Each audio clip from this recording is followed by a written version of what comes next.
Hi everyone, আশা করি দেখো খুব আমি ভালো আছি। তুমি হচ্ছে দেখো, আমি একটা নতুন ভিডিও নিয়ে চলে এসেছি। তো আজকে একটা নতুন গোলাপ ফুল নিয়ে চলে এসেছি। দেখো এটা হচ্ছে বেগুনি কালারের গোলাপ। তো দেখো এটাকে আমি বসাই কীভাবে সেটা তোমাদের দেখাই। তো দেখো এত বড় একটা টব নিয়ে নিয়েছি। তো তার মধ্যে ড্রেনে ঝোল করা আছে, আর নিচে কিছু পাতা দিয়ে নিয়েছি যাতে ড্রেনের ঝোলটা খুব ভালো থাকে, সহজে মাটি না আটকে যায়।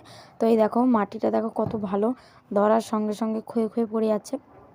তো এই গাছগুলোকে একটু সাবধানে রিপোর্ট করতে হয়, কারণ হচ্ছে যাতে গোড়ায় কোনো অসুবিধা না হয়। তো এই গোলাপটার কালারটা কিন্তু বেগুনি কালার। দেখো এই দেখো আমি ভালোভাবে বসিয়ে নিচ্ছি, দেখতে পাচ্ছ। এই দেখো আমি আরও মাটিটা সরিয়ে দিয়ে দেখলাম, বসিয়ে দিলাম। আর এই দেখো ফুলটা কত সুন্দর কালার। এই ফুলটা নতুন নতুন মানে ব্রাঞ্চ বেরোচ্ছে দেখো।